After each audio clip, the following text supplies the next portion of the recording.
Welcome back to Econ 103, Introduction to Microeconomics. I'm Keith Yakucha. In this video, we're going to be taking a look at a few different things. This is ultimately the Unit 3, Week 3 from the core textbook. We're going to start off by taking a look at a few things about wage rates, the amount of hours worked, the trade-off between hours worked and free time. We're then going to move on over into some things like indifference curves, and that is our marginal rate of substitution attached to that. We'll play around with that a bit, a few different examples before jumping over to the feasibility sets, also known sometimes as our production possibility frontiers, PPF, or production possibility boundaries, PPB. And then attached to those are the marginal rate of transformation, the opportunity cost that's attached to that. From here, we'll bring the two together. That is the feasibility set to the feasibility frontier and our indifference curves to find our optimal point. That is where we choose to be altogether. And we'll do a few examples of that before wrapping up with an example of income and substitution effects and taking a look at that trade-off altogether. So stick with me. Feel free to jump through this video to the examples that you may need a hand with. We more or less go through that order that I just listed out. Let's go jump and have a look at the first video. Okay, so taking a look at this guy here, we have your current wage is W pounds per hour, whatever that means. So whatever our wage rate is, W pounds, that's our wage rate. We're working H hours a week, and our free time is therefore, let's write this down. We have free time of 24 hours a day, 7 days a week, minus the amount of hours we work. And that is going to be, well, that is 168 minus the number of hours we work. So altogether, that gives us our free time. What I want to make clear here is that this free time, that's including your sleeping as your free time. So cool, you have free time, but some of that needs to be used to sleep. Congratulations. We then go and say in that next bit is, well, hey, let's redefine this a little bit. We could redefine it. I'll change colors to maybe make this a little bit more clear. We could define it as 24 minus 8 times 7. So that is it. You got 24 hours in a day. Let's take off the 8 hours a day that you sleep times 7. And then that minus h, that would be 112 hours minus h being our free time. And that is our free time excluding our sleep, right? We're saying, yeah, we're not going to count our sleep as part of our free time. That's just something that we have to do, not really free time. So two different ways to really think about it, two different ways to really look at it. But okay, that's kind of the basis. What exactly are we asking ourselves to do here? We're saying over the years, your wage rate has increased sixfold to 6W. As a result, you have you have reduced your working hours by a third. So if you used to work H hours, you now are only working 2/3 H hours, right? You're not working that full 1 H hours anymore. You're now only working 2/3 of that, 1/3 less. So just for some context there. Based on this information, read the following statements and let's select the correct ones. Okay. What do we have here? Your total income has tripled after the wage rate increase. Okay, this might be confusing. You're like, what? How do I know what my total income is? How do I know if it's tripled? Well, let's just take a step back and say, how would we know what our income was to start with? And to start with, what is your income? Well, your income is going to be the wage that you earn per hour times the number of hours that you work. So initially, you were earning W times H. That was your income. Cool. Then what ended up happening? Well, we then had 6 times our wage rate. That would be an awesome increase, by the way, but 6 times our wage rate. So we're now earning 6W. That then results in us working 1/3 less. So we're only working 2/3 of the original hours. And what does that work out to? Well, let's just rearrange this. This is all multiplication, so it doesn't matter the order because we're multiplying it all. So let's go 6 times 2/3, and then we'll do W times H. Well, hey, 6 times 2, that's 12 over 3, WH. 12 over 3, that is 4, WH. So, well, hey, we used to earn before any of our income rising, 6-time increase in wage, my God, we used to only earn WH. We're now earning 4 WH. So what was the question again? Or sorry, the potential answer. Our total income has tripled after the wage rate increase. No, that's not true. Our total income has actually quadrupled with this wage rate increase. So that can't be the right answer. That one's wrong. What else do we have? We have if your free time in okay, let's see here. Let's highlight this. This is potentially important. If your free time including work hours. So okay, we are sorry, I said one thing, read another. If your free time including sleeping hours has risen by 1/5, then you originally worked H of 63 hours per week. Okay, let's take a look at this. How could we figure this out? Let's just make some room first. Okay, so now that we have that cleaned up, let's take a look. We're looking at our we're looking at our free time, including sleeping hours. So our sleeping is part of our free time. Boo-hoo. I really wouldn't want that if that was how I was defining my free time. But what that means is we're using the red equations here. So it's saying that originally we are looking at 168 hours altogether minus that we were originally working 63. So minus 63 was our hours of free time. What does that give us? 168 minus 63.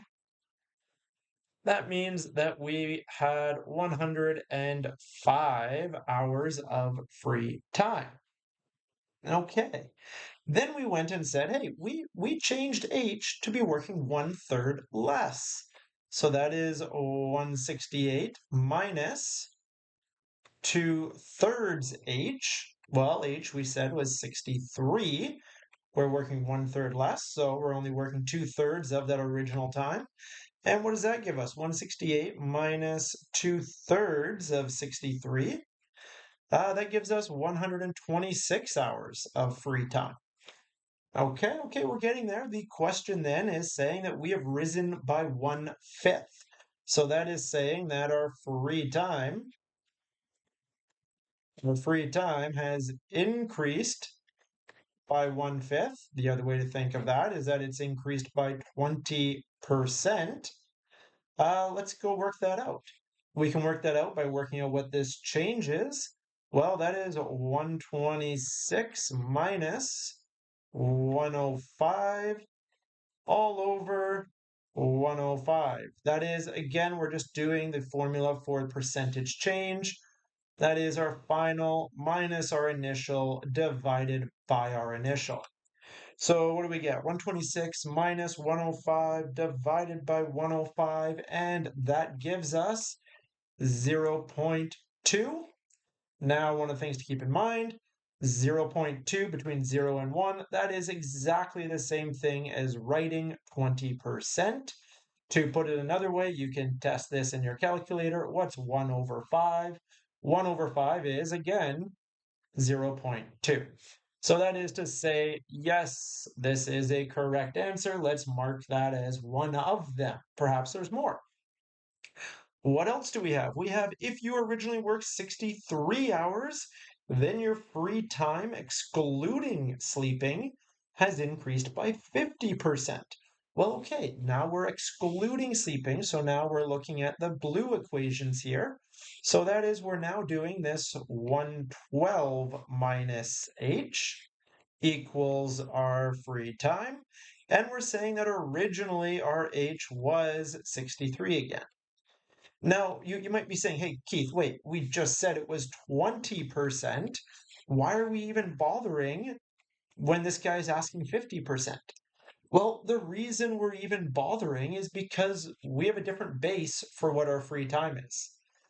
In this red case here, our free time included our sleep. Our sleep was counted as free time. So yes, we increased our free time, but we started with a very large number. Any change to a large number is going to be a smaller percent. Here, we're going to start with less free time, right? We can take a look at that. Where are we starting with free time? 112 minus 63. This is saying we only start with 49 hours of free time. Compare and contrast that to the initial 105. Why is our free time so much lower? Because this is just our actual free time, not our sleeping time. So any percentage change of a smaller number is going to be, well, any magnitude change of a smaller number is going to be a larger percentage. And let's go work through this to kind of see and check. So let's see. We are then decreasing our working hours by 2/3, just like we did before. So we have 112 minus, we're now only working 2/3 of that 63. And so we have 112 minus 2/3 of 63. We now have 70 hours of free time. So we've increased from 49 hours of free time up to 70 hours of free time. What does that give us? Well, again, let's do final minus initial all over that initial. And what does that give us? That gives us a increase in free time of 42.86%, 0.4286. That is, to write it as a percent, 42.86%. What does the question say? Question saying, hey, did we increase by 50%? No. No, our free time did not increase by 50%. Our free time only increased by 42.86%. So we're not quite there. We're not quite there. So that's not true. Okay, what is the final one? The proportional increase in free time after the wage increase is smaller when sleeping hours are excluded from the free time. Well, we know that that's not true. And you might be like, Keith, how do we know that's not true? We know that's not true because we just did this. We just did when sleeping hours are excluded, and then we worked through when sleeping hours are included. And hey, let's take a look at that. For the exact same 1/3 reduction in work, that resulted in a 20% increase in free time when sleeping hours were included, and a 42% increase when they were excluded. This is saying, hey, wage rise is smaller, the free time after the wage rise is smaller when wage hours are my goodness, let me start again.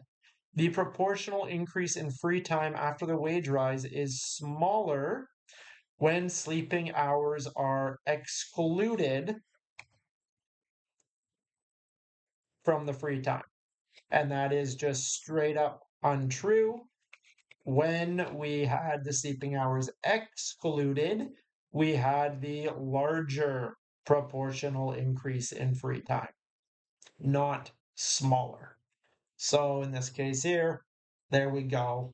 That is false. We only get one true answer, and that is B.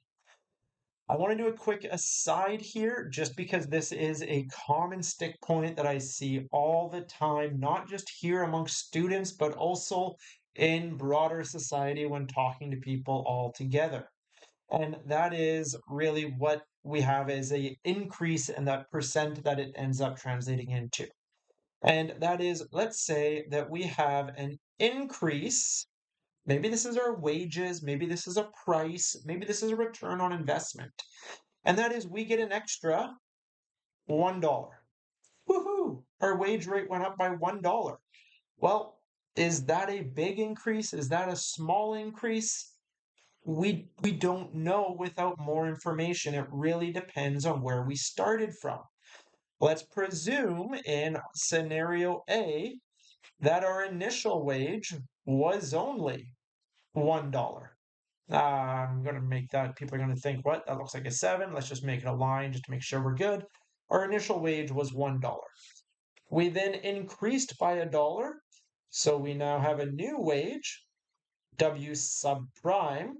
Our new wage is $2. What is the proportional increase? What is the percent change in our wages? Okay, percent means percent, little triangle there. That is the Greek letter delta, meaning change in. So what's the percent change in our wages? Well, final minus initial divided by initial, we get 1, or that would be a 100% increase in our wage. That is a massive increase in percentage terms, but it's still only $1 more. Let's kind of change that up a little bit. Let's use a different color. What if instead we'll go scenario B here? Again, we're starting off with a wage. This time, let's start off with a wage of $10. And we're still going plus 1. We're getting a $1 wage. So a $1 wage increase. So W1 subprime, our new wage is now 11. So now what is our percent change in wages? Well, that's going to be final minus initial all over initial. And what do we get? We get 1 over 10. That is 0.10. That is a 10% increase in your wage. That is, keep in mind, in both of these cases, your wage increased by $1. The magnitude increase was only an extra dollar in your wage. But as we work out these proportional increases, that is the percent change, we see that the resulting percentage change is drastically different depending on what value you start at. And that is the big reason why when we go back here, when sleeping hours were included as our base starting hours of free time, we by default just get a smaller percent change because we're starting from a bigger number. Over here, we're starting from a smaller number, so any change up here in the numerator is going to be a larger percent change because it is more like option A here, where you have a smaller smaller denominator. Any change in the numerator is going to result in a bigger percent change. And that's where we have to be careful whenever we're talking about changes to keep in mind that a magnitude change and a percentage change, there's 2 different ways to measure those changes, but just saying, hey, taxes, prices, amount of working hours, wages went up by 10%, 50%, 100%. That doesn't tell us very much because we don't know where we started from. Maybe it's not actually that big of a change. We just had a 100% change and it was an additional dollar. However, at the same time, to say, hey, we got a $1 increase, that also doesn't tell us everything because, again, well, is that a big deal? Where did it start from? And that can influence things a lot. If ever you're like Keith, a $1 change is never a big deal. Have an experiment for you. Let's say that the price of gas per liter increases by $1.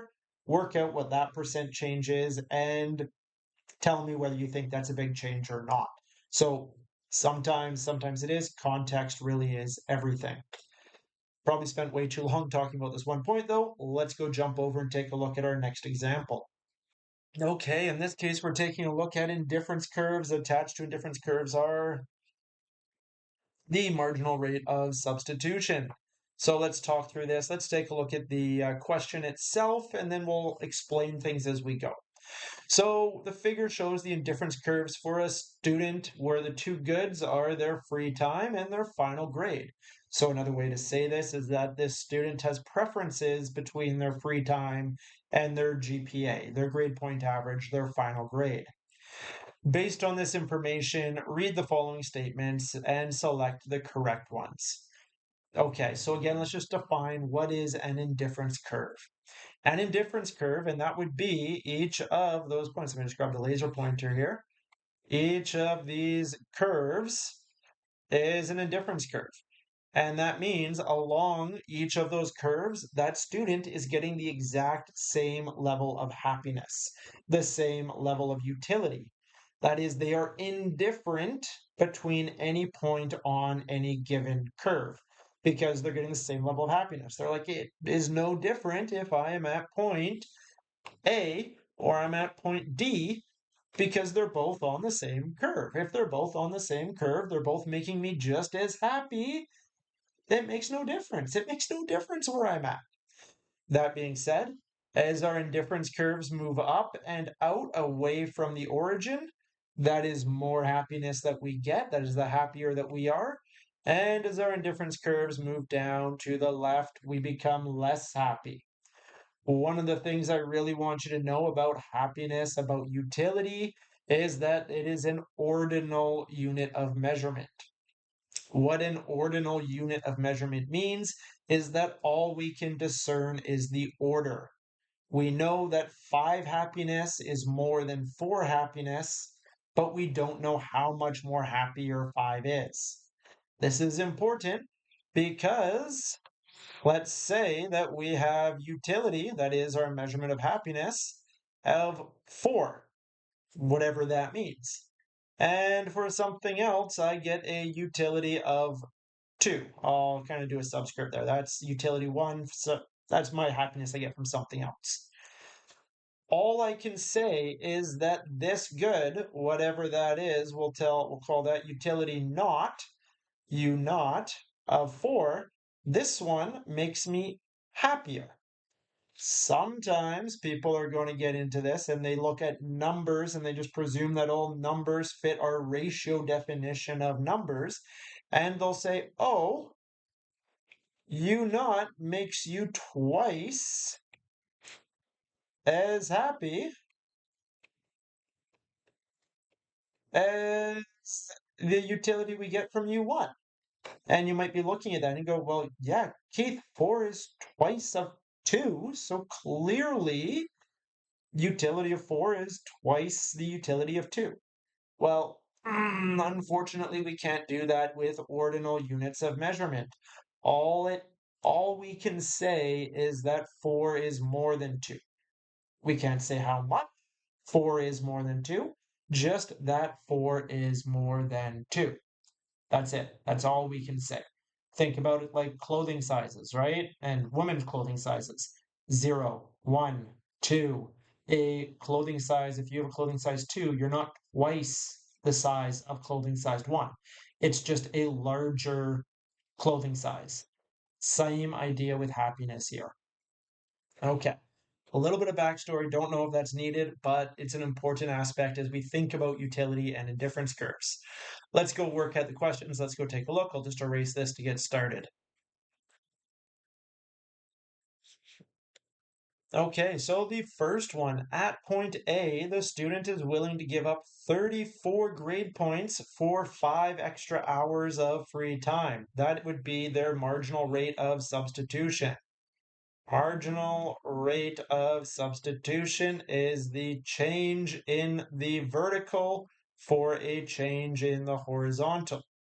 That is, in this case here, what am I willing to trade for grade point average in terms of free time? How many grade points would I give up for an additional hour of free time? And what it's saying is that at point A, they would be willing to give up 34 grade points for an additional 5 hours of free time. I'm realizing the yellow is not showing up very great here. Let me use the red and we can demonstrate. So let's take a look here. We're looking for minus 34. I said I was going to switch to the red. Clearly, I did the blue. Hopefully, this works just the same. Okay, well, hey, 34 at point A, we see that we're starting off at 84. So if we start off at 84 and we lose 34, we're going to end up at point 50. So there we go. We're dropping our 34. As we drop that, what do we get? Well, at point A was point A. If we take a look at this as free time, comma, grade point average, point A was 15 hours of free time and a grade point average of 84. As we dropped, well, we're at this new point with a GPA of 50. That is, we gave up minus 34. And what did that bring us to? That brought us to point D. That brought us to point D, and at D, we now have 20. So, hey, look at that. We went plus 5 hours of free time. As we got 5 hours of free time, we gave up 34 grade points. One of the important parts is that both A and D are on the same indifference curve, meaning I'm entirely indifferent between these two options. A and D give me the same amount of happiness. I am just trading off where I'm getting that happiness from because I value both my grades as well as my free time. And that's the rate in which I could trade free time for grades or grades for free time. So what that really is saying is that at A, the student is willing to give up 34 for an extra 5 hours of free time. Yeah, they definitely are willing to do that because it makes no change in their happiness whatsoever. So that's a true statement. Let's take a look at the next one here. A is the student's most preferred choice as she would obtain the highest grade. Okay, that's just not true. The most preferred choice, because she would attain the highest grade, we just went through and explained that the indifference curve, every point on it, they're indifferent. That is, there's no preference between A, E, F, G, H, or D. All of those points I just listed are on the same indifference curves. They don't prefer one to another. They are completely indifferent between them. So no, A is not the student's most preferred choice. They are completely indifferent. They would be just as happy with point A as point F, G, or D, E, or H as well. Okay, let's carry on. The student strictly prefers a grade of 54 with 19 hours of free time. Okay, I'm just going to stop right there. Where exactly is this point? So 54. Oh, let me try that again. Let's maybe use the line tool. 54 with 19 hours of free time. So let's take a look here. Let's get rid of these blue points so maybe I can have a better look at what's going on. Okay, 19 hours of free time. Oh, look at that. Hours of free time, 19, right there. That's point H.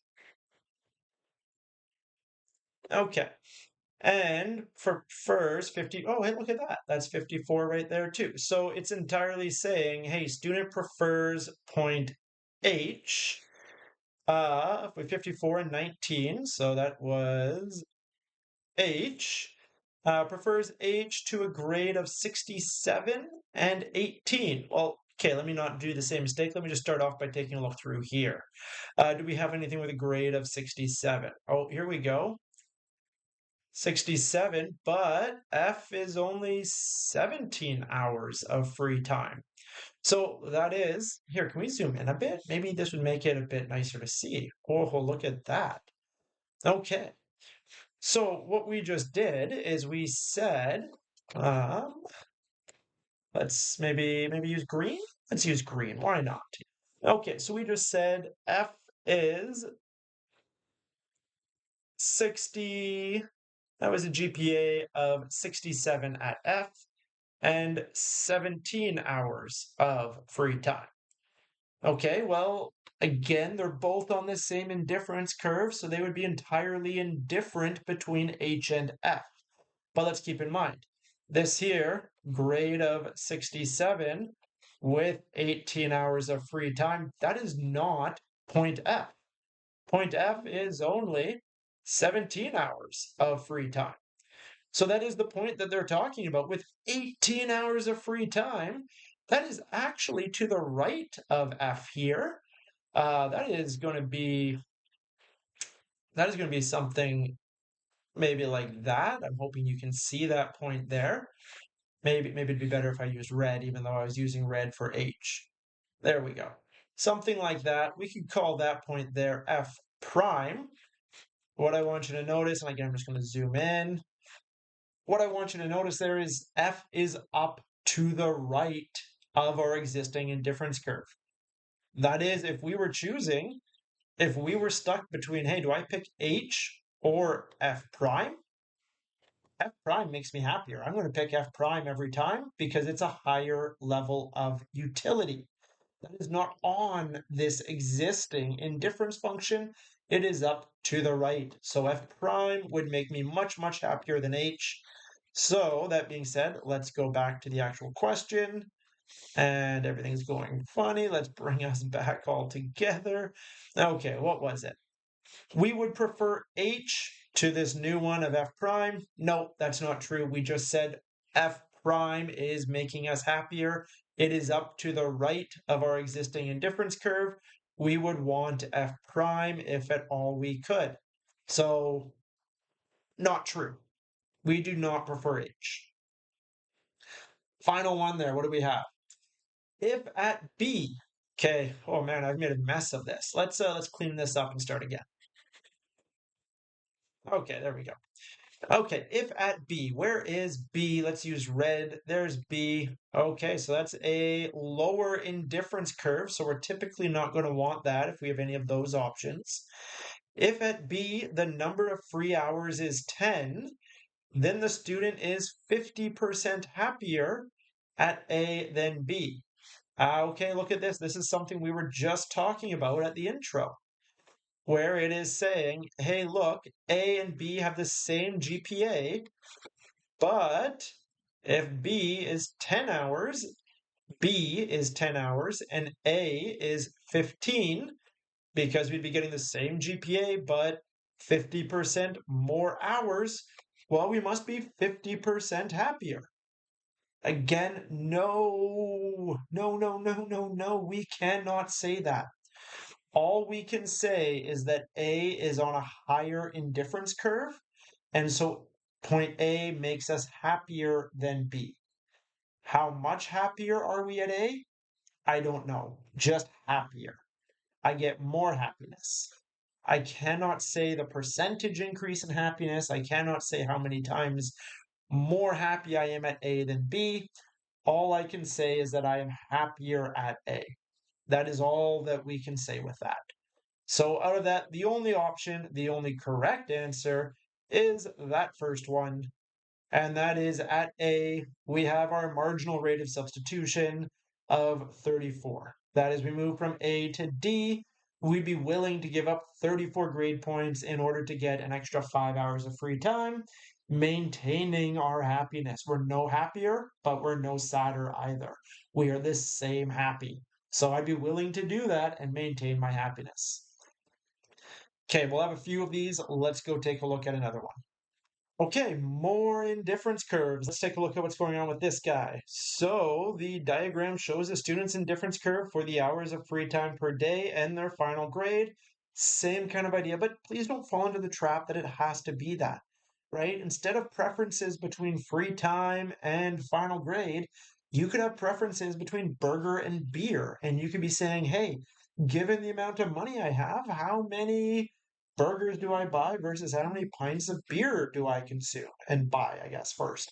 And in that case, there, you would have the trade off between the two, and you would have various levels of consumption of burger and beer such that you were indifferent. So, all of that to say, yes, we have examples looking at free time and final grades. We could take a look at an example of anything that you are making a trade off between. Okay. Whew, that was a long-winded bit. Let's go take a look what exactly is happening here. We don't have much for background. It just says, hey, here's our trade-off, read the graph, interpret the following statements, which ones are correct. The marginal rate of substitution at H is 0.25. Okay, maybe. Let's go take a look.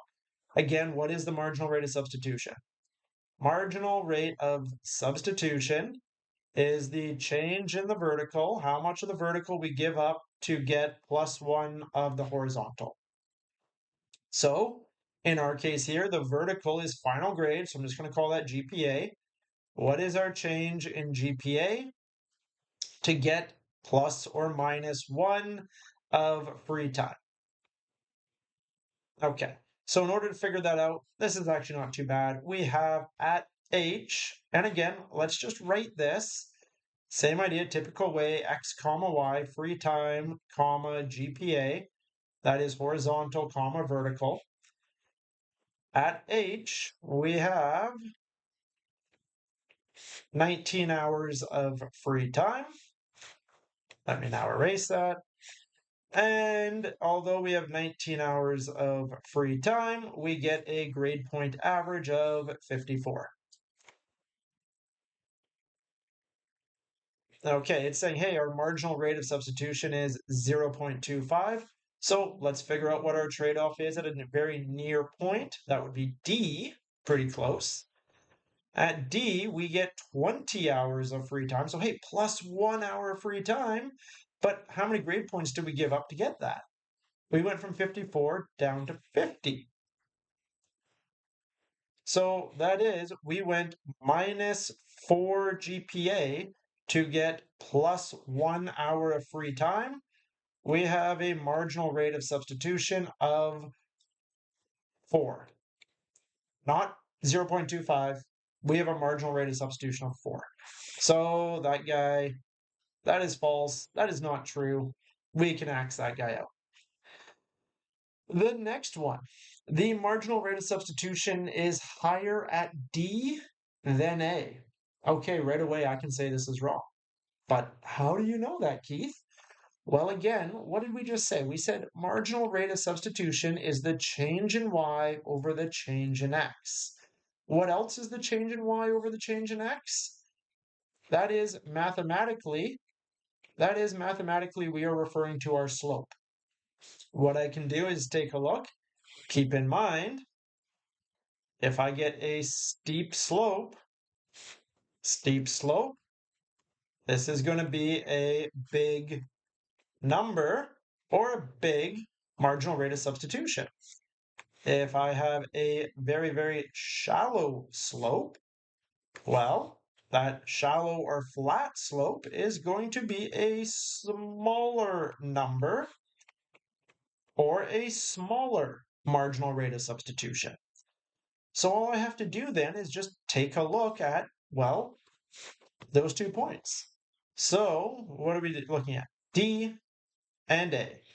So at D, I have a slope that goes through something like that. That is, it just touches D, versus at A, I have, I kind of missed it a little bit. Let's try that again. There we go, just touching A. I have a slope right there. Just taking a look at those, A definitely is steeper. That is, A would have a higher marginal rate of substitution. The question, or sorry, the potential answer is saying the marginal rate of substitution is higher at D. No, no, no. D is shallower. D is much shallower than A, so D must have a lower marginal rate of substitution than A. So cool. We've ruled that guy out. C. For a given final grade, the student's marginal rate of substitution between free time and final grade is the same on all 3 indifference curves. No, not true at all. And we can take a look. I mean, we don't even have to go through and take a look, but altogether, if we just taking a look at the indifference curves, we see that there's different rates of trade-off as we go between these ones. So No, this is not the case at all. We can rule that guy out. By process of elimination, the answer has to be D, but let's see why. The marginal rate at substitution at D is smaller than 9.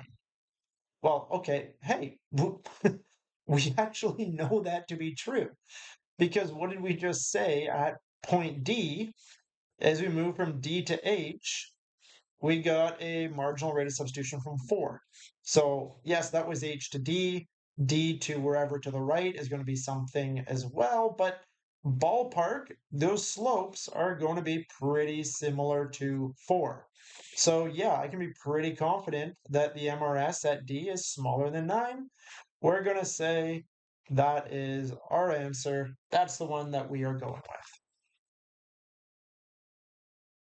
Okay, let's move on to feasibility sets. These are also known sometimes as our production possibility frontier, PPF, or sometimes the production possibility boundary, PPB. Here we have our marginal rate of transformation, that is our ability to transform one good into another. This marginal rate of transformation is also sometimes referred to as our opportunity cost, the cost of what we give up in order to gain one of another.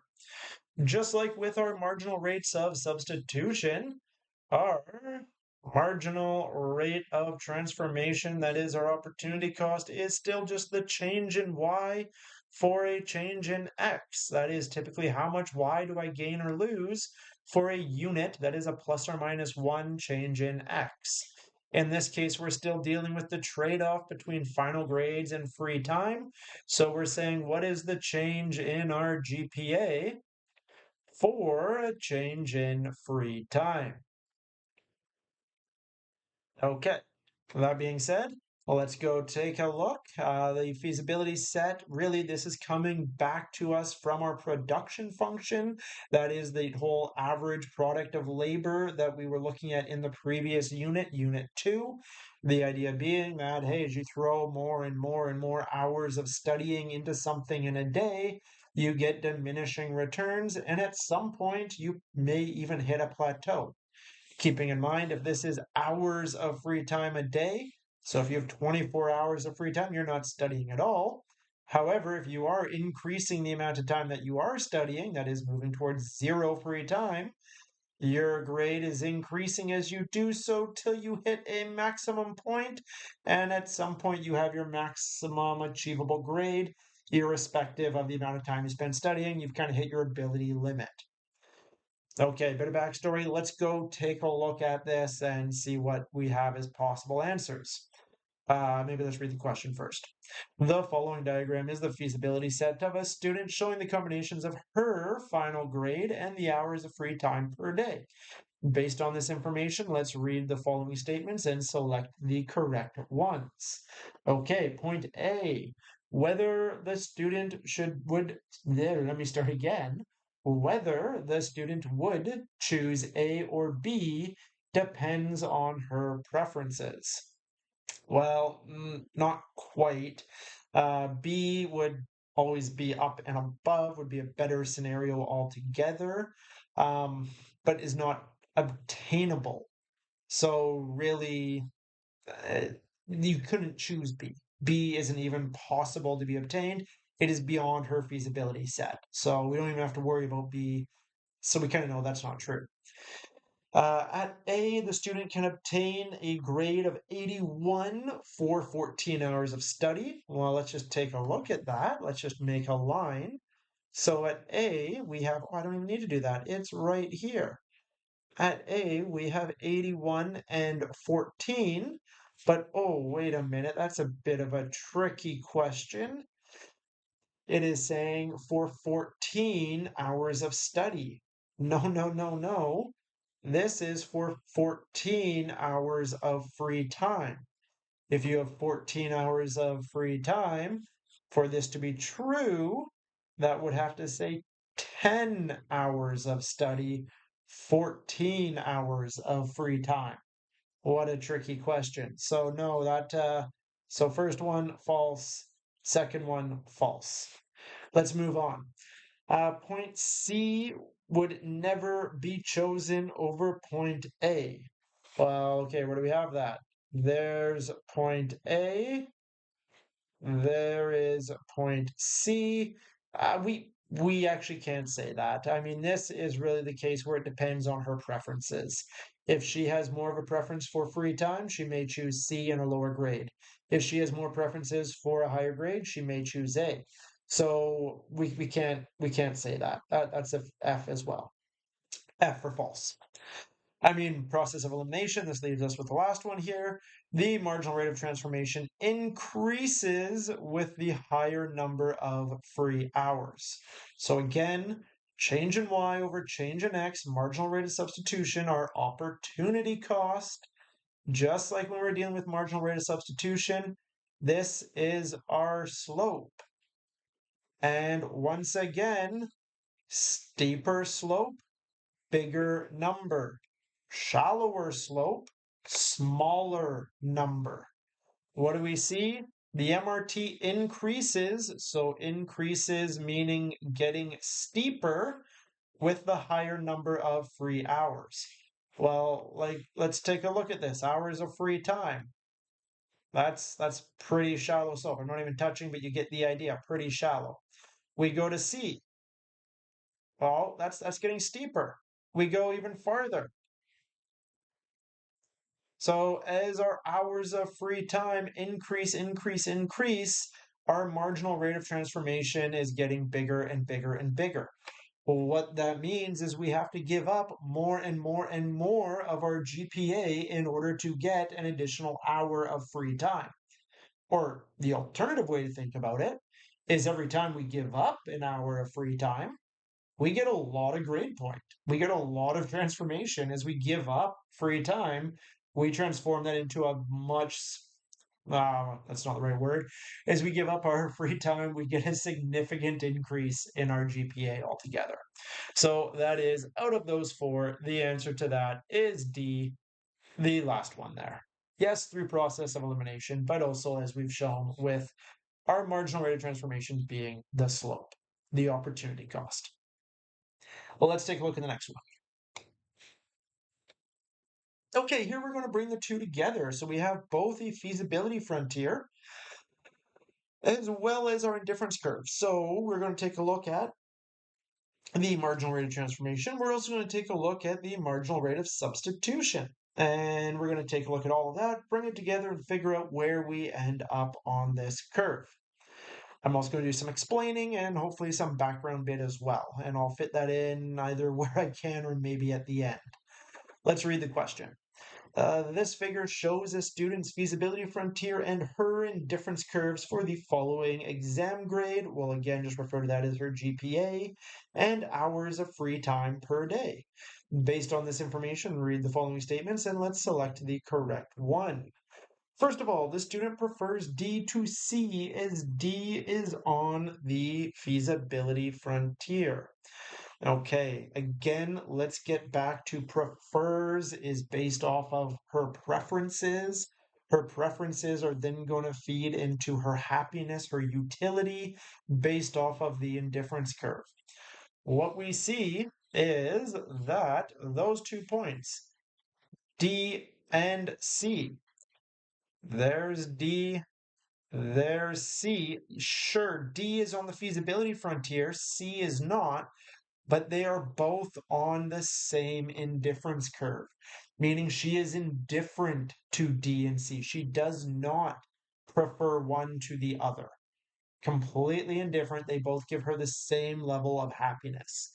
So, no, she does not prefer D to C. That is false. Let's see the second one. A or B may be chosen over C despite being on a lower indifference curve, as the student would never choose a point below the feasibility frontier. Okay, well, where's A and B? We already have C in blue, so let's keep C in blue. Let's do A and B in red. There's B, there's A. So, hey, both of those guys are on a lower utility curve, lower indifference curve. That means that she's not getting as much happiness. A and B give her lower happiness than C. Sure, they're on the feasibility frontier, but they give her lower happiness. Do you want to do something that gives you lower happiness just because it's more efficient? Not necessarily, right? You want to maximize your happiness. You don't just want to be efficient. That's silly. So, no, you would not choose A or B. They aren't making you as happy as C. C makes you happier, you would choose C over them. So, this statement is also false. Are we going to go a few in a row where it's the last one? I don't know. I just read the last one. It's definitely not that. We'll talk about why in a minute. Okay, so C, any points above indifference curve 3 are strictly preferred to the student's final choice, but are unobtainable. Well, yeah, let's take a look at this. IC3, that's this guy here. That's the one that goes through E, but anything up and to the right of IC3, that is entirely unobtainable. We cannot get that. So, yes, we would like anything up and to the right of IC3, but we can't. We don't have the ability. We either don't have enough free time in the day, or we don't have the ability to actually obtain that final grade. That is beyond our technical expertise. It is entirely unobtainable. So that would be our true choice. That would be our response in this case. That's our answer.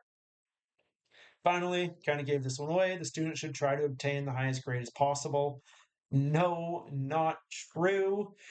Just out of the letters provided, B, where is that? Where is B? Let's just highlight it there. B is the highest grade altogether, but what we see is that B is on the lowest indifference curve. Point E in this case is a lower grade, but is on the highest of all of those indifference curves. So really, the one that they would choose in this case is point E. They would choose point E. So no, you wouldn't choose the highest grade. You choose the balance, the ratio between the things that you have preferences between, such that you are maximizing your happiness given the constraints of your feasibility frontier. Another way to put that is you are going to choose the point such that the marginal rate of substitution equals the marginal rate of transformation. And let's talk about why that's the case. And this is, I was not sure where I was going to fit this in, but here it is right at the end of this question. Let's just make sure we're clear as to why this has to be the case. Let's start off by defining them. The marginal rate of transformation. Marginal rate of transformation, this is your opportunity cost. This is your opportunity cost. This is what it's going to cost you every time you want to go plus 1 hour of free time. You have to lose minus, I'm just going to call it X of your GPA. So every time you obtain another hour of free time, you have to give up X GPA. Alternatively, that is symmetric. We could say every time you give up an hour of free time, you're going to gain X GPA. That is your trade-off. That is your opportunity cost. It is your cost of switching from one to the other. What's our other one? Our marginal rate of substitution, you can think of this as your value. This is, let's just write that down because I wrote down opportunity cost. This is your value. This is what you would willingly trade one for the other in order to maintain your happiness. That is, at any point, you may be willing to go plus 1 free time and lose, I don't know, let's say 3 GPA. I want to be clear, I'm just making these numbers up. It's not clear off of anything on the diagram where some of these might be. It's just saying, hey, this trade-off here, I am just as happy as I was before. I'm no happier, I'm no sadder. I am entirely different at this point between an hour of free time and 3 GPA. I would give up 3 GPA for an hour, or I would give up an hour to gain 3 GPA. Completely indifferent. What does this mean then?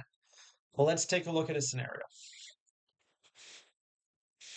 I'm going to quickly erase this. let's take a look at a scenario and do what I can here. Let's say that we start to the left of E.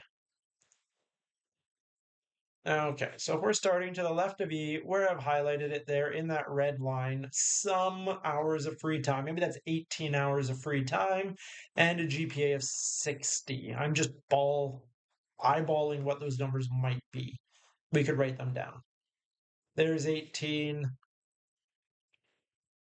there's 60. Okay, what's going on here? Well, at this point, we have our marginal rate of substitution, which would be, I'll do this, you know what, I'll do this in red. We would have our marginal rate of substitution, which is going through our indifference curve at this point. So there we go. You know what, I'm going to do that a little bit better. There we go. That is our marginal rate of substitution, that red line going through that point.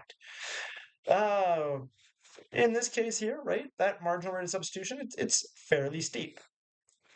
What do we have though? We also have, when we go in blue here, our marginal rate of transformation.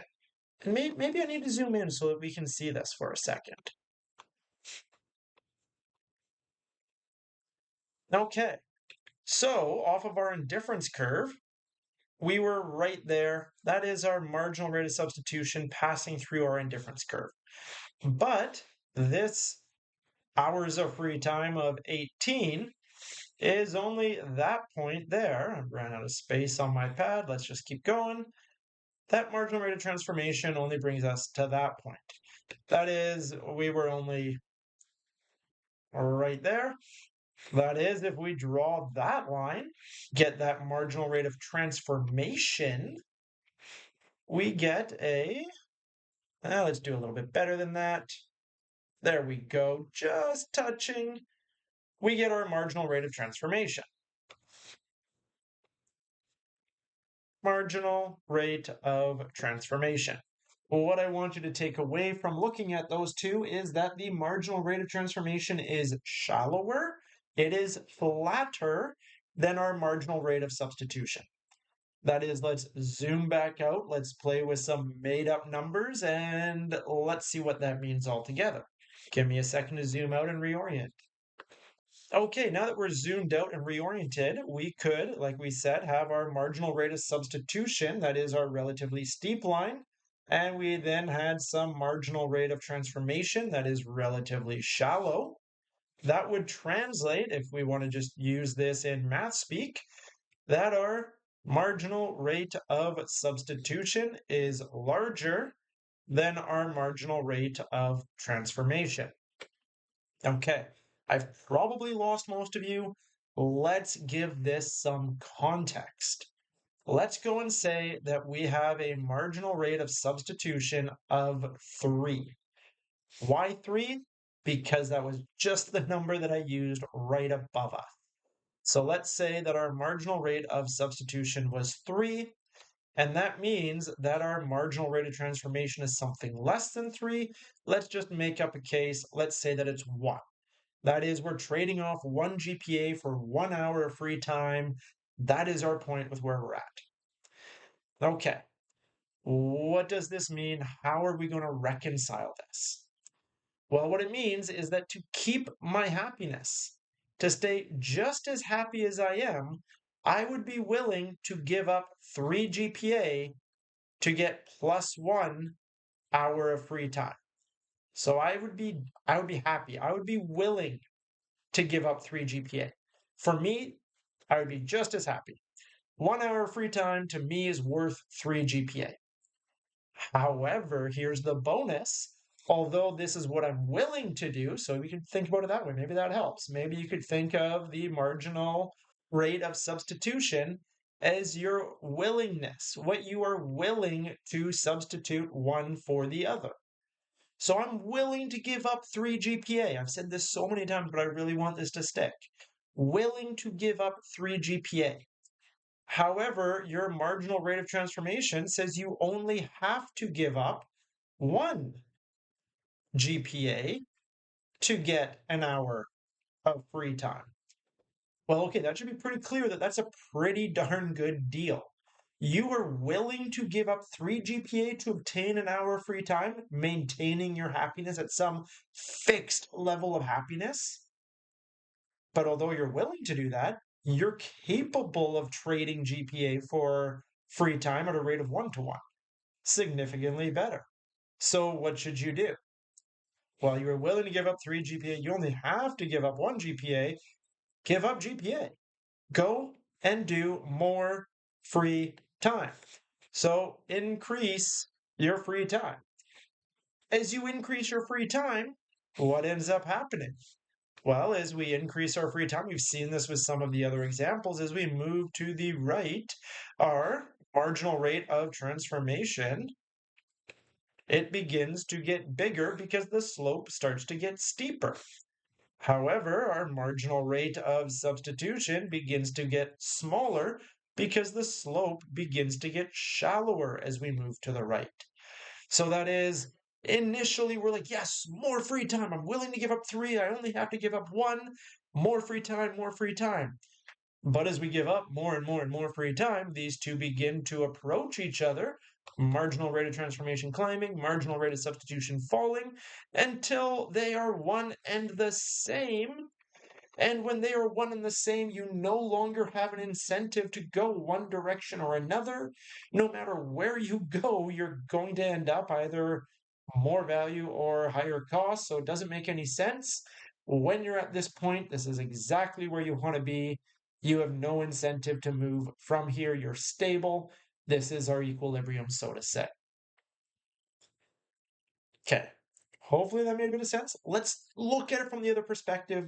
Hopefully that makes it stick. If it didn't, if this didn't, if this was clear to you, beautiful part of YouTube, just skip ahead to the next example. Let's take a look at a scenario a little bit different. Maybe let's clean this up and start again.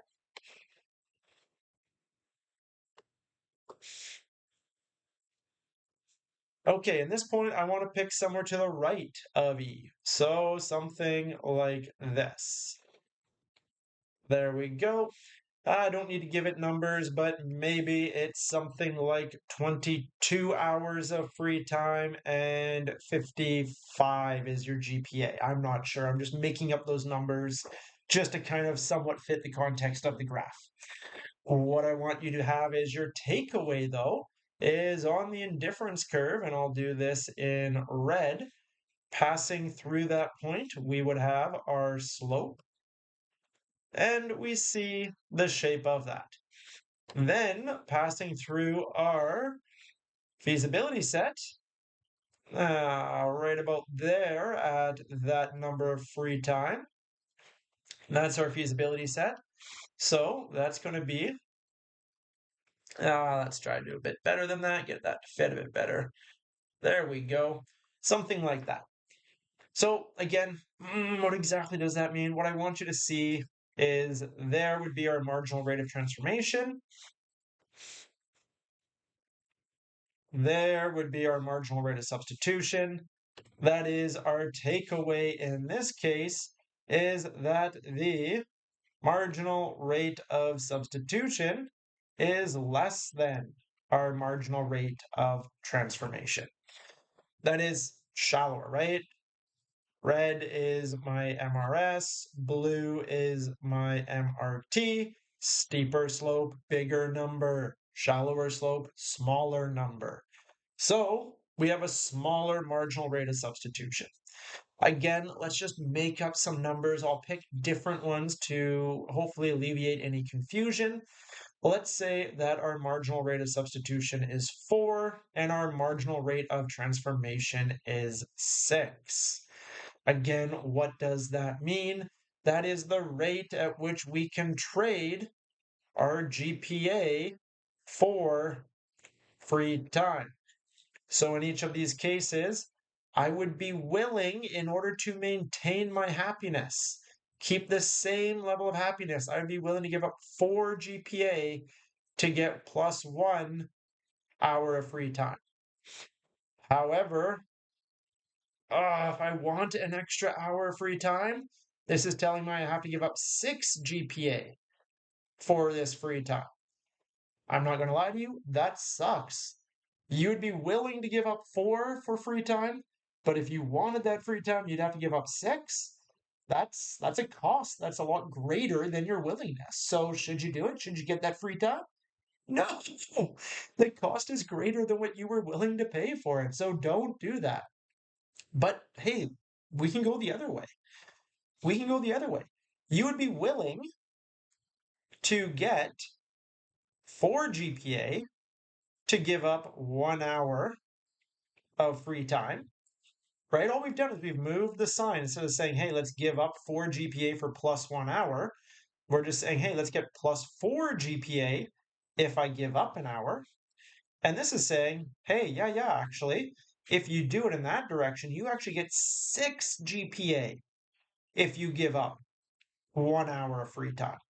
So you're saying, hey, I would be happy. I would be just as happy. My happiness does not change if my GPA increases by 4 and I have an hour less of free time. But you're capable of getting an extra 6 GPA for an hour less of free time. So in that case, what should you do? Well, in this case here, it's a pretty darn good deal. You're getting bigger increase in GPA than what you were willing to if you give up free time. So in this case here, you would decrease your free time. As you decrease your free time, you are moving that way. As we decrease our free time, what ends up happening? Well, we have our marginal rate of substitution, we have our marginal rate of transformation. As we shift to the left along each of them, that marginal rate of transformation begins to flatten out. You can see that with that process, that feasibility frontier, it gets flatter the farther to the left we go. So marginal rate of transformation shrinks. As we go to the left, our indifference curves get steeper. That is, our marginal rate of substitution grows. And again, that's going to continue until these two are equal to one another. And once again, once we're equal, we have no incentive to move one direction or another. So we're stable. We're where we want to be. This is the ideal trade off between the happiest we could be and our ability to achieve it by transforming one of our preferences into the other preference. Hope that helped clarify things a bit. Let's go jump over and take a look at the next example. Okay, here we have another one taking a look at the relationship between marginal rates of substitution and marginal rates of transformation. The figure shows the student's feasibility frontier and her indifference curves for final exam marks and the hours of free time per day. The table, great, we have a table there as well. It also gives us the marginal rate of substitution, the marginal rate of transformation for the point shown in the figure. Based on the information, read the following statements and let's select the correct ones. Okay, let's take a look right at point A. At A, okay, again, I can't just read it. Where is A? A is on indifference curve 3. That was right there. Okay, so at A, there we go. 1 hour of free time is equivalent in value to 3 grade points. Okay, right there, reading that, that reads to me marginal rate of substitution equals 3. However, 1 extra hour of studying leads to 9 extra grade points. That reads to me as the rate of transformation. And that is a rate of transformation of 9. So I'd be willing to give up 3 grade points for an hour of free time, but I'm capable of giving up 9 for an hour of free time. I have to give up a lot more than I'm willing to. But to go the other way, I could give up 1 hour of free time and gain 9 GPA, and maintaining my happiness on IC3, I only need to give up 3. So hey, that would be a good thing. Based off of this, I should study more. I should give up free time. I should give up free time. And again, plus 3 GPA for minus 1 free time. That's my willingness. However, I get 9 GPA for -1 free time. I get more GPA than I'd be willing to, so that's a good deal. Go and take more GPA. That means giving up free time. That means study more. So, okay, true. We have that as our answer. Let's erase because I made a big mess, and let's go take a look at B.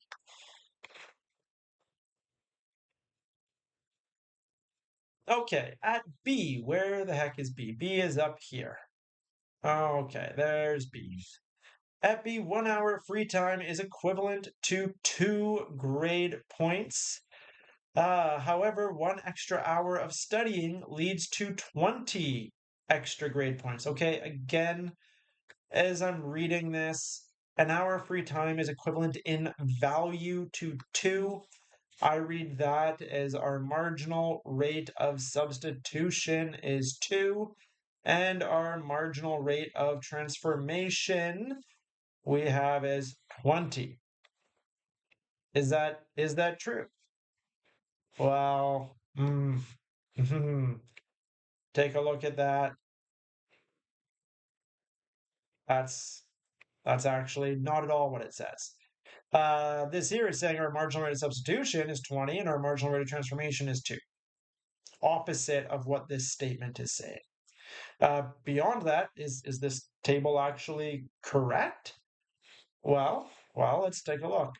At B, our indifference curve would be like that, very, very steep. That would be our marginal rate of substitution. However, our rate of transformation off of the feasibility frontier would be rather shallow. That's our marginal rate of transformation. So, just taking a look at shapes, shallow MRT, steep MRS, this should be that the MRS is bigger than the MRT. Keep in mind, the graph shows that that would be the case. The table shows that this would be the case. The part that's wrong is the statement. So the statement's false. Ruled that one out. Next one. Again, maybe let's clean it up first.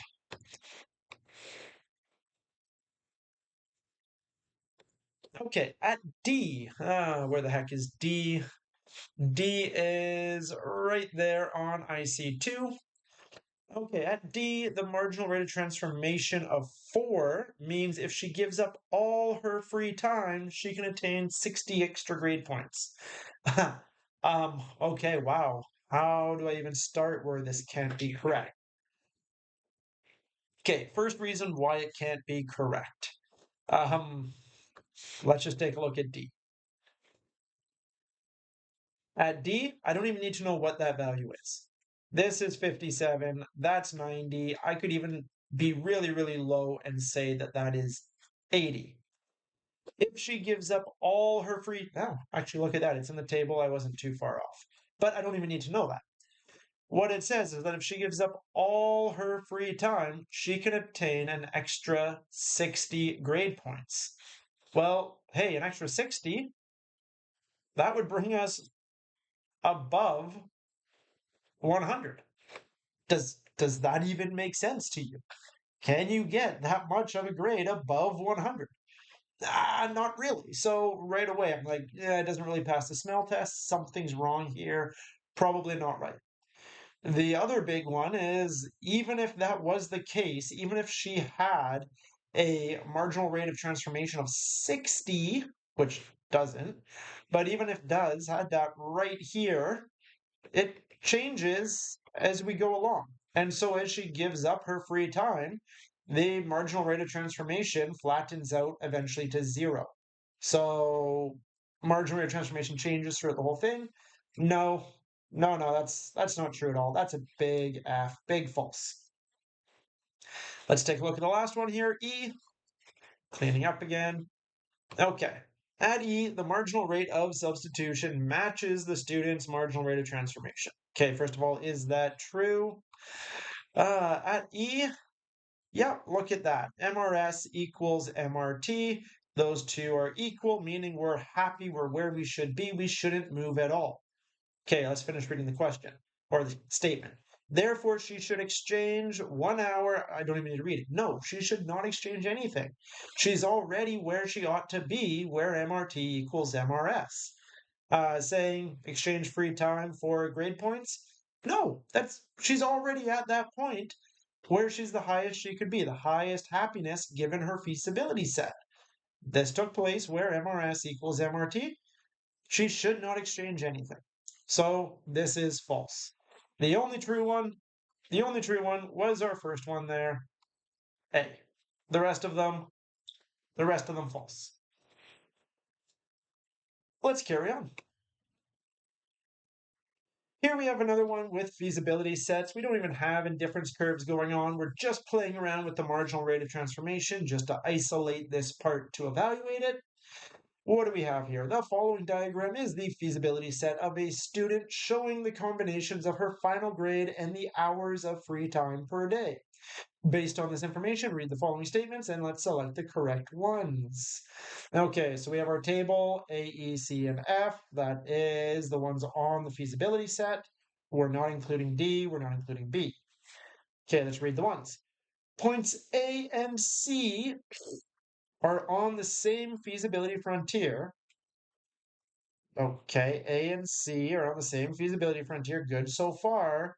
While at B, she can get a higher grade for the same hours of free time compared to C. Okay, right there, I know this is wrong. Why? Well, because at B, your free time is the same as F, not C. So for the same hours of free time as C, no, you actually have more free time at B.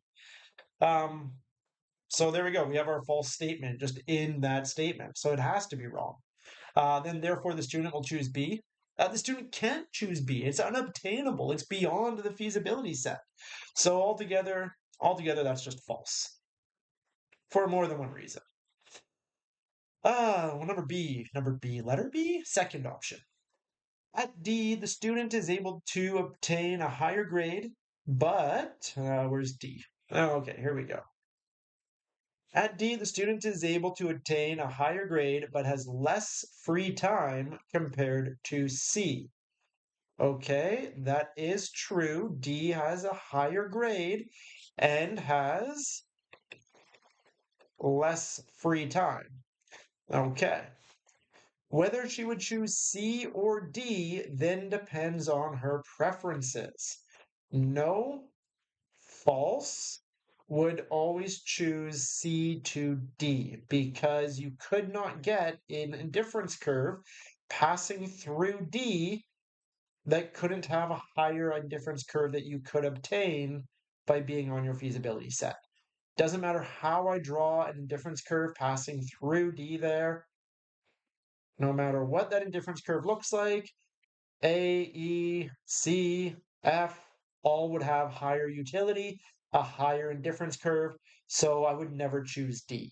So it doesn't depend on my preferences. I would always choose some outcome on the limit of my feasibility set. That is on the feasibility frontier. So that has to be false. Let's clean that up. Third option, third comment. The marginal rate of transformation at A is 3.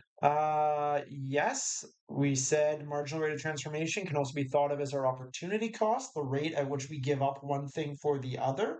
So that is correct, meaning that the student can transform 1 hour of free time into 3 extra points on her grade. Yeah, that's the exact definition here. You are transforming, you are trading off time for GPA. That is, at each time we can give up 1 hour and get 3 GPA at point A. So this is true. We would select that box. Check mark.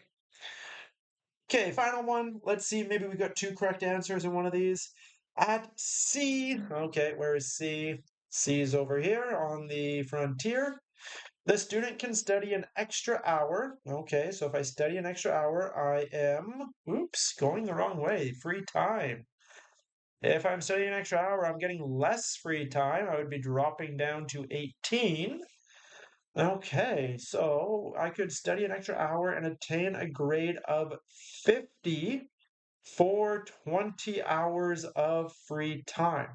Ah, do you see what almost did there? Had me even going in the wrong direction at first, where it was study an extra hour and I'm trying to go to the right. But no, no, no. If you're studying an extra hour, you're giving up free time, meaning we're dropping down to 18 hours of free time and obtain the grade of 50 for 20 hours of free time. No, no, no. From C, you'd be going down to 18 hours of free time. So we're false. Even without finishing the sentence, we're false. Therefore, 1 extra hour of studying, she can increase her grade by 2.5 points. Well, even on beyond that, we have that at C, our marginal rate of transformation is 7, meaning that, well, if we gave up an hour, we would gain an extra 7 GPA at this point. So altogether, this is false. The only true one would be our third comment there. Let's go jump on, I think, our last one, but let's see. Here we go. Here is our last one, taking a look at the income and substitution effect. A lot going on here. I'm going to explain this one as we go through. You may take a look and say, hey, that answer set is a bit different than the way it's been for all the other questions. Yes, the answer key, I guess not the answer key, but the solutions in the test bank provided by the textbook are actually incorrect for this question. That does happen from time to time. And I've corrected them here and updated them in our D2L quiz and thus brought that over for us to evaluate. So what do we have? We have the question. The figure depicts the model of labor supply and consumption in the US in 1900 and 2020. The wage rate is shown to have increased beyond the 2 years. Read the following statements and select the correct ones. Okay, in this case, it looks a little bit different, but it really isn't. We have our feasibility frontier. We have our feasibility set. In this case, it's not we don't have a feasibility set that is concave. That's pretty terrible drawn, but it's not looking like that. Why? Why does it not look like that in this case? Because in this case, your opportunity cost, your marginal rate of transformation between free time and your consumption is the slope of that line, which would be your wage, what you're giving up. Every time you give up an hour of free time, you earn your wage, which allows you to earn wage more in consumption. So our marginal rate of transformation is just our wage in this scenario. Just it's still change in consumption for change in free time, change in consumption for change in free time. That's still our definition of marginal rate of transformation. But in this case, it just also works out that, hey, every time you give up an hour of free time, what do you earn? You earn your wage. So that is the change in your consumption. Okay.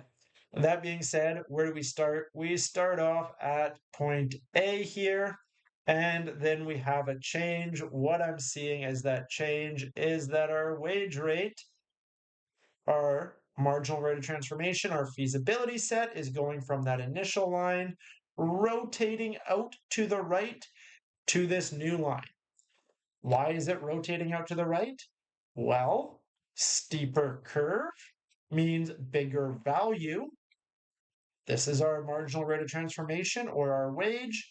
Steeper value means higher wages, which makes sense. From 1900 to 2020, the wage rate is shown to have increased.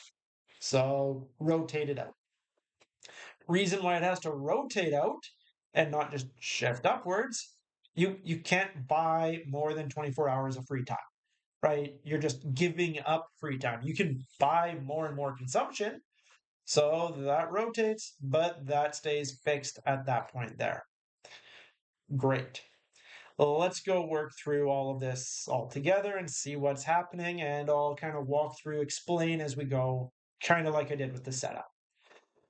First statement, this doesn't copy over very well, so let me kind of draw a line to separate them. There we go.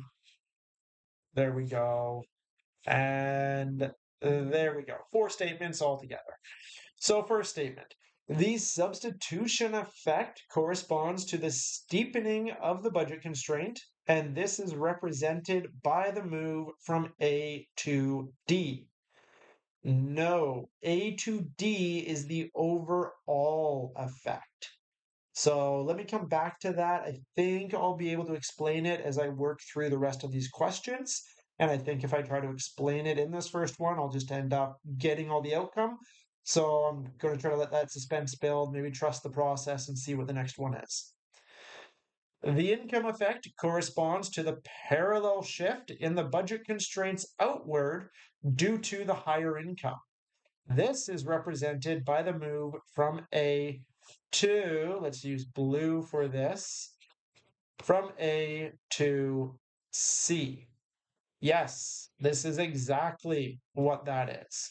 And let's pause and explain this. This is actually what I was hoping for, why I didn't want to do this and right off the start. Let's get this dotted line here. Let's take a look at what happened. What we would have in this case here is, hey, we have this higher feasibility set. We are now able to obtain levels of consumption and levels of free time that we were never able to obtain before. And we're able to obtain this because we have higher income. However, to model the effect that this income increase has, we have to presume that our opportunity cost is unchanged. And keeping in mind the marginal rate of transformation, the change in consumption for a change in free time, which was our wage, gave us that change in slope. That is our opportunity cost, right? That is our cost of free time. We have to presume, okay, we were just able to get this higher income. Somebody's just granting us this money as a base sum of money every year to get us to this higher income without changing our opportunity cost of time.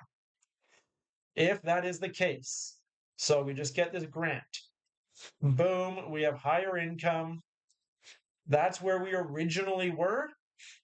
Then we get this higher income, no change in our opportunity cost. That is, our wage rate, our marginal rate of transformation is not changing.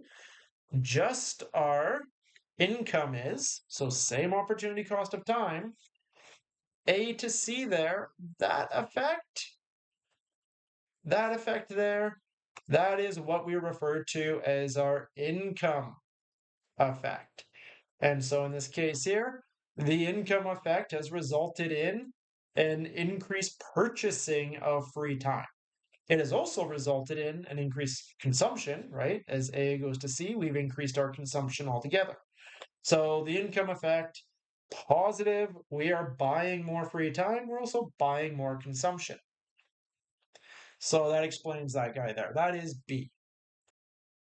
Okay, so option 3, as shown, the substitution effect dominates the income effect, leading to an increase in the hours of work. Let's take a look at this one. And what's the difference between the substitution and the income effect? So keep in mind, this blue line is an artificial line. That's not our new marginal rate of transformation. We just did a parallel shift up to the right of our existing one. The reality is the wage changed, the wage increased. That is, our marginal rate of transformation is actually now this red line, right? That is our new wage rate, our new rate of transformation. So what exactly was that blue line? Well, that blue line passing through C, that is the, maybe let's use the proper color so that we can relate. That blue line would be our marginal rate of substitution at C. So, okay, at C, we have a slope of our marginal rate of substitution that looks like that. Also, at C, if we go down that little bit, so same hours of free time, 19 there, we would have our marginal rate of transformation. And take a look at that. That red line, that red line is steeper. What does that mean? Means that the marginal rate of transformation is greater than the marginal rate of substitution. That means, right, just again, let's put in values, right? Sometimes it's hard just to think about this in this abstract conceptual way. Let's throw in some values. Hey, MRS smaller than MRT. Cool. Let's say 3 is smaller than 5. It's true. Where did those numbers come from? I don't know. I just made them up. What do they mean, though? Okay, marginal rate of substitution. This is my willingness. That is what I'm willing to do to maintain my happiness. I'm not getting happier. I'm not getting sadder. I'm maintaining my happiness. This is what's possible. This is my transformation or my opportunity. Maybe that's a better way to write it.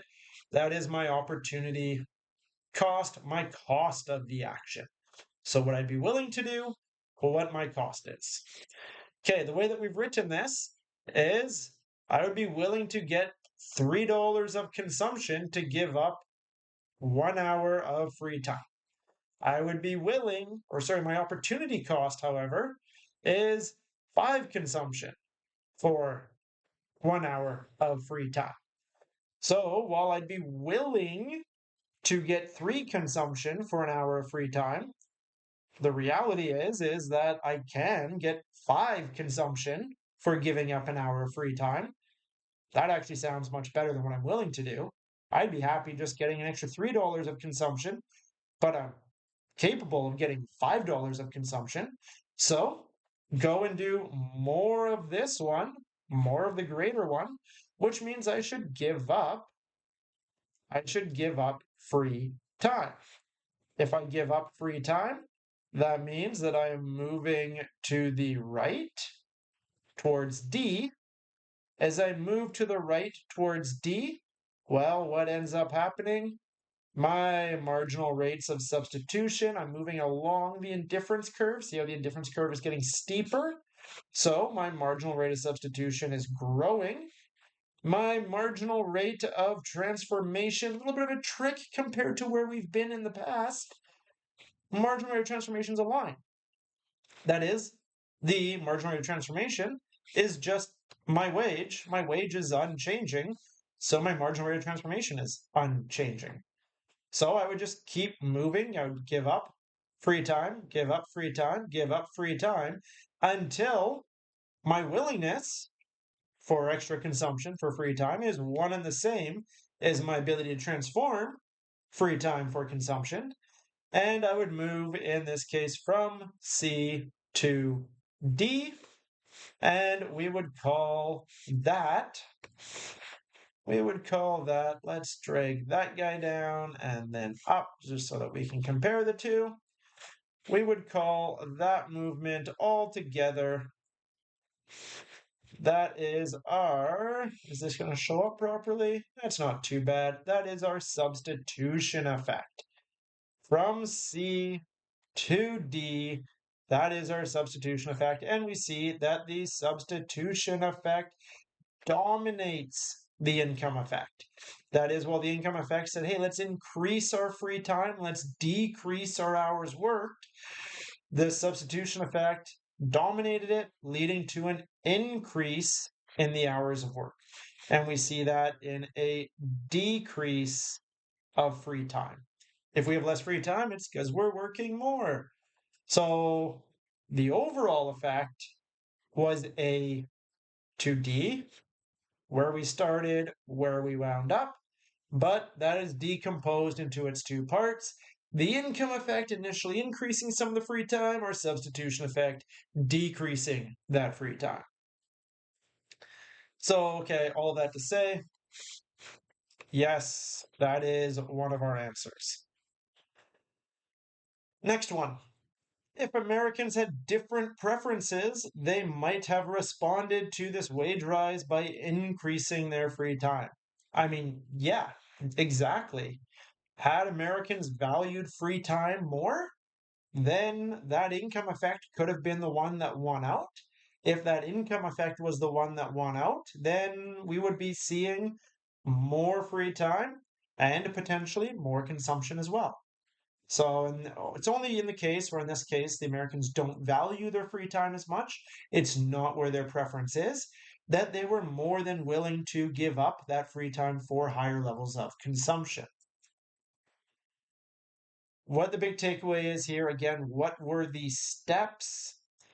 First step, let's just erase, and if you were good with this, cool, great, this is the end. If you weren't, let's just walk through this example in steps. Okay, let me go into a little bit more detail with this all together. And what we can do, some of this will be hand waving, some of this will be just a little bit more straightforward than that. So we start off here at point A. We're in the 1900s. We have a initial wage rate of $10 per hour. That is what we are capable of earning. Then we know that out of the 24 hours in a day, we want 18 hours of free time. That means that we are working. Maybe I shouldn't use W since I'm already using W for wage. We are working, the number of hours working is 6, right? 24 minus 18 hours of free time would be 6 hours of working. Meaning our income is $10 an hour, 6 hours of working. Our income is $60. Great. Awesome.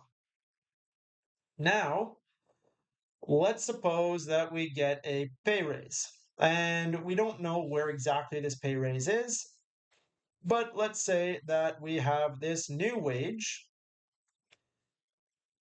And at this new wage, we are now earning, let's say, $20 an hour. So $20 an hour, if we were to keep H the same, we are now earning an income. We are now earning an income of 120. But keep in mind, what that is showing us is the rotation of our marginal rate of transformation from the original MRT to this new MRT. What we want to do first is, let's just back up, to actually evaluate the impact of this. Let's say that you maintain the exact same wage rate. You're still getting $10 an hour for your working income being $60 a day. Then some benevolent benefactor says, hey, just because you're a great guy, I'm going to give you an extra $60 a day, irrespective of how many hours you work. If you work all the hours, great, you get $60 plus your income. If you work 0 hours, well, you'll get still this $60, but you didn't work, so you didn't get any income. What this is this has boosted your actual altogether income, your labor income plus this benefactor income to 120. That is the same income that you ending up at. What this is that movement from the initial marginal rate of transformation that we were on to this new hypothesized one of if we were to maintain your take-home income at the existing wage rate. So all we've done is cause this parallel movement up such that your income has increased, but your opportunity cost of time, your wage rate is unchanged. We then say, because you don't have a different marginal rate of transformation, you don't have a different opportunity cost between your two goods, you just strictly have more money, where would you be? If you just strictly had more money, where would you be? And what we see with that is with the higher indifference curve, we would be at the point on that higher indifference curve where the MRS equals the wage rate. That wage rate is that MRT, but our original wage rate, right? Because we're saying it's unchanged. We just have this higher income with fixed wages. And so we'd say, hey, that's where we would want to be if my opportunity cost of time was the same and I was just gifted more money.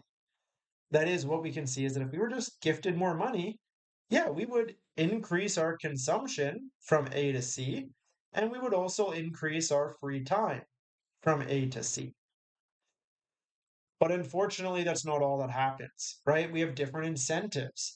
As we went through this, yes, we got higher income altogether, but the reason we got higher income was because we got paid more per hour. If we're getting paid more per hour, our opportunity cost of time, our trade off between time and consumption is changing. And that means that our slope was getting steeper. Let me erase this and let me demonstrate that. So in this case, we had our initial wage rate and thus marginal rate of transformation along that red line. As our wages went higher, our marginal rate of transformation rotated, and we ended up with this new marginal rate of transformation as such, rotating up.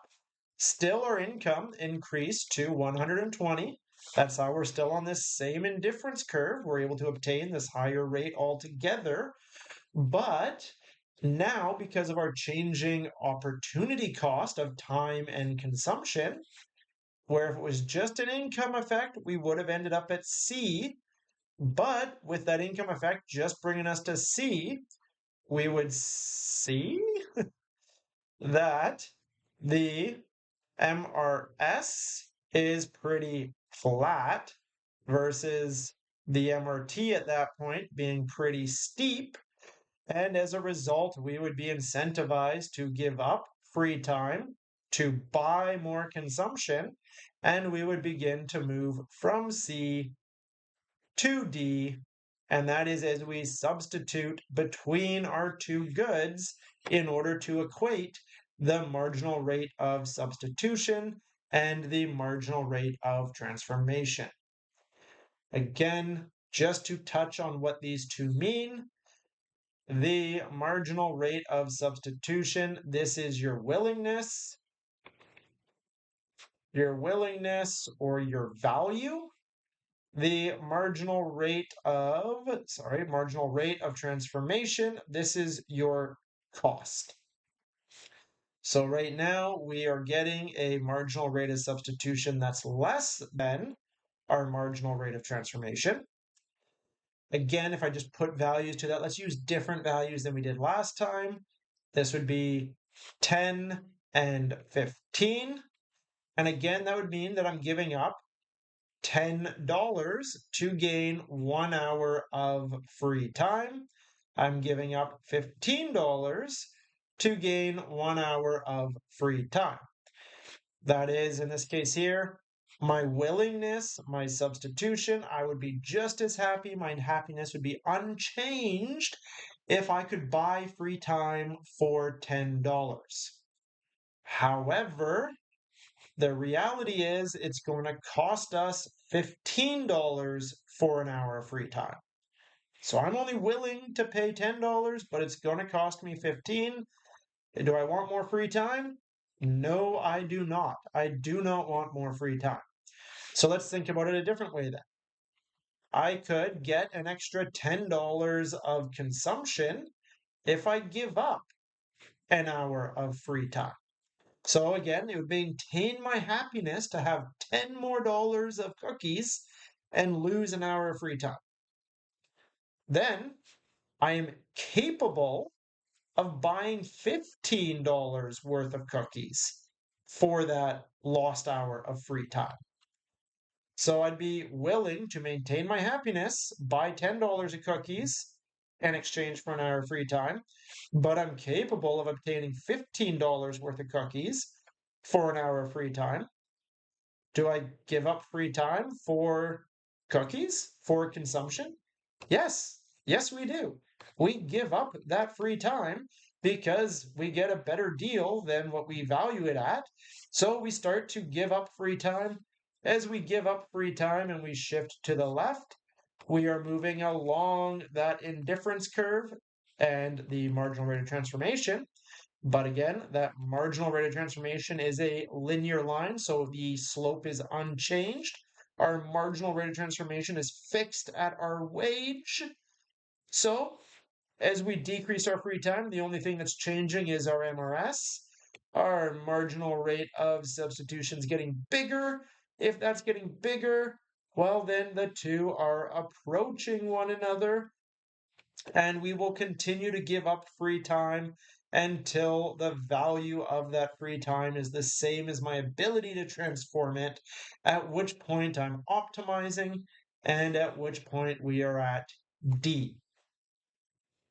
To finalize that then, let's just clean this up. To finalize that then, if we start off at point A, let's try that again. If we start off at point A, 18 hours of free time, and I don't know, something like $80 worth of consumption, through the income effect alone, we would increase our hours of free time and we would increase our consumption. So in each of those cases, that is our income effect and our income effect. Both of them moving in the same direction. The income effect saying, hey, more consumption, more free time. Great. That then brings us to this new indifference curve, and we have this inequality between our marginal rate of substitution and marginal rate of transformation. So we need to reequate that. As we reequate that, we move to D. So that is, we substitute between free time and consumption to reequate those. That brings us here, and that brings us here. That is altogether from C to D. We have our substitution effect, which in terms of free time is negative, right? We're saying, hey, no, we value consumption more than free time. Give us more consumption. And then here we have our substitution effect from C to D, just this bit here, which in terms of consumption is positive. So income effect in terms of consumption, income effect up, substitution effect finishing it off. In terms of free time, income effect positive, bringing us from A to C. That was positive. But then substitution bringing us from C to D. Substitution was negative with respect to free time. Overall effect is income plus substitution. Overall, income plus substitution. So the overall effect in consumption was just positive, positive.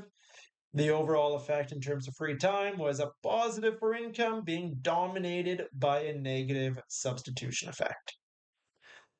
Okay, that covers that off. That is a lot. That is a very technical, convoluted topic with the income and substitution effects. Lucky for you, this is a tiny part of the course. In fact, this is the only question right here that gets into that kind of detail with it. Everything else is a bit more high level, hence why I picked this one, probably the hardest one to walk through, talk through. We went through quite a few questions, quite a few examples here. If you have any follow-up questions, if I made a mistake, I misspoke, I wrote something down wrong as I got excited, this kind of stuff does happen, please leave a comment below, please send me an email, or reach out to me through the D2L discussion boards.